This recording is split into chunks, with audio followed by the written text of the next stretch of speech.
Hi boys and girls. Okay, today you're going to get a lump of clay. I want you to divide it into two parts, equal parts as best you can. Put one of them under a damp paper towel. I'm using my cloth because I don't have a damp paper towel, but you're going to use a damp paper towel to keep the clay you're not using moist, okay? Then we're going to turn the lump of clay, the first lump of clay, you're going to turn this into a pancake.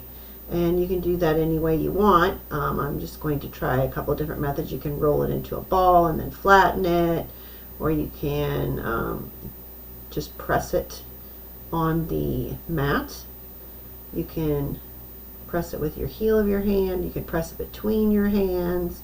Whatever works for you to make a pancake, okay? You want yours to be as close to a pancake as you can. Don't get it stuck to your mats. Keep picking it up and flipping it over every so often. And you want it to be about the thickness of a pancake as well. Not too thin, maybe cookie thickness. You don't want it to be too thin, okay? Then you're going to put your finger or your thumb in the middle and kind of fold it over so it makes the shape of a taco, hence the name taco fish, okay? And then we're going to use that taco to create our fish. So pinch the top of the taco together, creating the top fin of your fish. If it's got cracks, you could take just a little bit of water on your finger to keep those cracks from forming. You don't want it too wet, but a little bit of water will help if it's cracking, okay? Don't overdo it. But if you have little cracks, then just give it a little bit of moisture. It means it's thirsty. And then you're going to smooth that out a little bit, and the next part would be to pinch the back end to make his tail fins.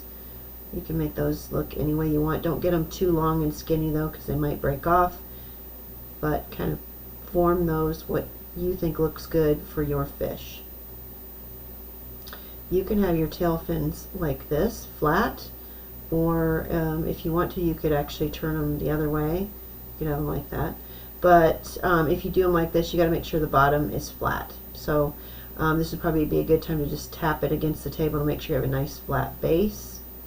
Yeah, you want to make sure you keep a nice flat base, because otherwise it'll fall over in the kiln and it'll bump into other people's, and so you want to make sure that you have a good solid flat base.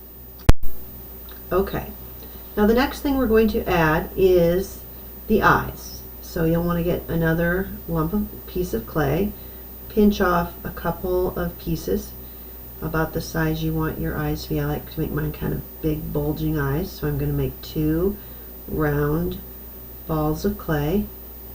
And then you might be tempted to just stick them on your fish like this, but if you do that, don't be surprised that they will eventually, the water will evaporate and they'll roll right off, okay? So the best way to attach these is to do the score and slip, which is where you scratch up the place you're going to stick it and scratch up the eye that you're going to stick on there. Make sure both of them are kind of rough and sticky, and then wiggle it on there until it kind of feels like it's attaching. Should feel like all of a sudden it'll just like adhere, and you know you've got a good bond. See there? That's a good solid bond, and you want to do that on both sides. Make sure that you use the wet slip, which is the watered down clay, and you want to put it on both your eye and on the side of your fish. Kind of rough it up just a little bit with the toothbrush, and then press it on there, wiggling it around until you feel it attach. If you have any cracks, remember, just kind of smooth them out. There we go. Alright, now another thing I like to add is fish lips, since it is a fish. So if you choose to add fish lips to your fish, you're going to get another little piece of clay and roll it into a very thin coil, or like a snake. You would probably call it a snake. We call it a coil in the clay world. So when you get it nice and thin, you're going to do the exact same thing with your toothbrush. You're going to rough up the front of the mouth, get it wet and rough, and the same thing with the little coil, and attach them really well so it doesn't fall off when it dries out. There we go. Okay. Another thing you'll probably want to do with your eyes, you don't have to, but it looks kind of good, is if you take your tool and poke a little pupil into each of your eyes, so it looks like his eyes are alive. Makes him look like he can see you. Now the last step, add those fins on the side. So take a couple more pinches of clay. Sometimes I roll them into a ball and pinch it flat so that it looks like a little flat mini pancake. And then you're going to do the exact same thing. You're going to use your toothbrush to attach that to the side of your fish. Stick your finger right down in the middle so you have something to press onto and wiggle it on there until it sticks really good. You can also kind of smear it a little bit so it looks like it's part of your fish. If you kind of smear the side like that, it'll make it look like it's part of your fish. And then do the same thing to the other side. If it gets out of shape or a little misshapen when you're doing it, you can always reshape it once you get it attached.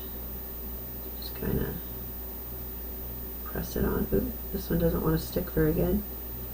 Don't give up. Keep trying, wiggling it a little bit until it starts to stick. There we go. Starting to stick. Yep, and you can kind of reshape it a little bit. Alright. Now the last thing I like to do to make it look really realistic is to add those line designs. Most fins actually have lines like this, so I think it looks really good to do that. You do not have to do this, but it's just another way to make your fish look more realistic if you're going for that look. If you want to add scales, you would again do that with your tool on your table, or you could create scales and attach them in the same way that we just attached that. Now that extra clay, be sure to put that in the extra clay bucket on the front table. We don't want to waste it. And you should have a name tag with your name on it. Be sure to put your fish onto the name tag that says your name when you are completely done, when it looks good to you, and then clean up your mat.